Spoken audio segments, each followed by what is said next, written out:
এই মঞ্চে যারা আছে, আমাদের জেলা পর্যায়ের নেতৃবৃন্দ থেকে শুরু করে আমাদের উপজেলার নেতৃবৃন্দ, আমাদের ইউনিয়ন পরিষদের নেতৃবৃন্দ, এই যে আমাদের আহ্বায়ক ফোরকান মিনা, সদস্য সচিব সোহেল খান, আমাদের মূল দল গণ অধিকার পরিষদ এবং অঙ্গ সংগঠন ছাত্র অধিকার পরিষদ, যুব অধিকার পরিষদ, শ্রমিক অধিকার পরিষদের নেতৃবৃন্দ, কোন একজন নেতৃবৃন্দের বিরুদ্ধে আপনারা বলতে পারবেন না ভাই এই 15 আগস্টের পরে অমুক বাড়ির গরু আনছে, অমুকের কাছ থেকে জোর করে টাকা দিচ্ছে, অমুকের নামে মামলা দিচ্ছে, অমুককে পুলিশে ধরাই দিচ্ছে, ইউনিয়ন পরিষদে দেয়া চালু নিয়েছে, এই সমস্ত কোন ধরনের কর্মের সাথে গণ অধিকার পরিষদের শুধুমাত্র এই গলাগাছিয়া গলাচিপা 10 মিনিট নয়, সারা দেশের কোন জায়গায় গণ অধিকার পরিষদের নেতা কর্মীরা এই অন্যায় অবিচারের সাথে যুক্ত হয় না। বরঞ্চ গণ অধিকার পরিষদের নেতা কর্মীরা ভোট দিয়ে জানিয়েছে যার জন্য ডিসির সাথে যুদ্ধ করা লাগে, ওসির সাথে যুদ্ধ করা লাগে, ইউনিয়নের সাথে যুদ্ধ করা লাগে এই গণমানুষের অধিকার আদায়ের জন্য। ওই চরগুলো দখল করে নিচ্ছে রাজনৈতিক দুর্বৃত্তরা, রাজনৈতিক ক্ষমতা দেখিয়ে থানা পুলিশ ইউনিয়নদেরকে ভুলভাল বুঝিয়ে তারা রাজনৈতিক দলের নেতা, তাদের চর খাইতে না দিলে থানা পুলিশও সমস্যায় পড়বে, তাই তাদেরকে চর খাইতে দেয়, দল খাইতে দেয়, আর সেইগুলো নিয়ে আমরা যখন কথা বলি তখন আমাদের নেতা কর্মীদের হুমকি দেয়। কিন্তু আমাদের নেতা কর্মীরা নয়, আপনারা দেখেছেন গত এই স্বৈরাচারী সরকারের আমলে ঢাকা বিশ্ববিদ্যালয় থেকে ঢাকার রাজপথ থেকে শুরু করে সারা দেশের রাজপথে স্বৈর শাসকের রক্ত চক্ষুকে উপেক্ষা করে আমরা জনগণের গণতান্ত্রিক অধিকার আদায়ের আন্দোলন, ভোটাধিকার আন্দোলন, সুষ্ঠু নির্বাচনের আন্দোলন এবং এই সরকার পতনের আন্দোলন চালিয়ে গিয়েছি। এমনকি 2 দফায় 10 দিন রিমান্ডে নিয়েছে। রিমান্ডের অত্যাচার নির্যাতনের মধ্যে এই দেশের মানুষকে মুক্তির জন্য আমরা মৃত্যুর ঝুঁকি নিয়ে আমরা রিমান্ডের ওই প্রিজন ভ্যান থেকে ঘোষণা দিয়েছিলাম 90% পতন হয়ে গেছে, আর 10% বাকি আছে। আপনারা রাস্তায় থাকুন,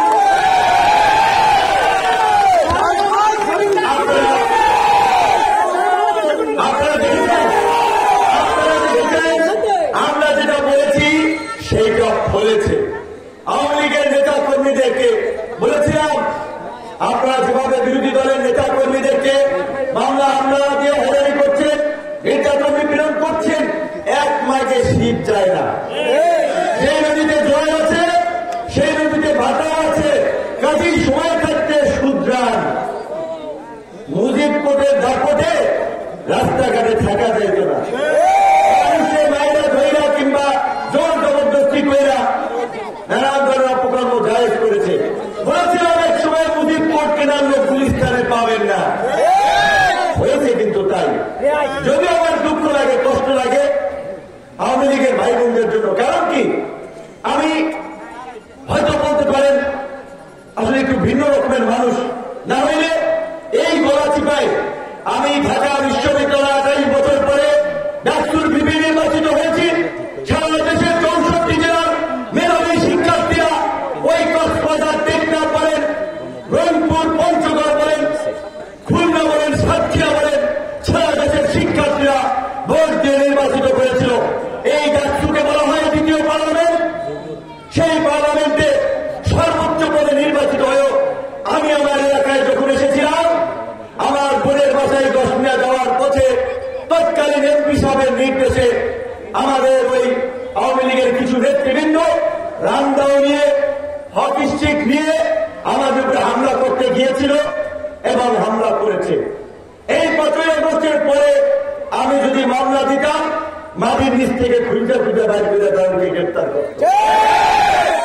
মামলা দিই নাই, মাফ করে দিয়েছি। অগস্টের পরে এলাকায় এসে বলেছিলাম।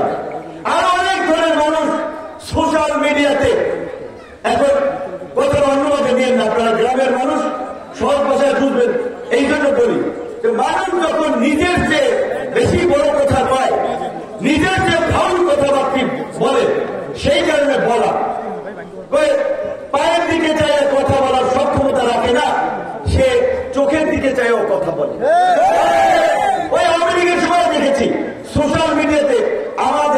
আমাকে নিয়ে আমার সাথে যারা কাজ করেছে গালিগালাজ করেছে, হুমকি দিয়েছে, এলাকায় ঢুকতে দেবে না, হাত পাও ভেঙে পড়াইবে।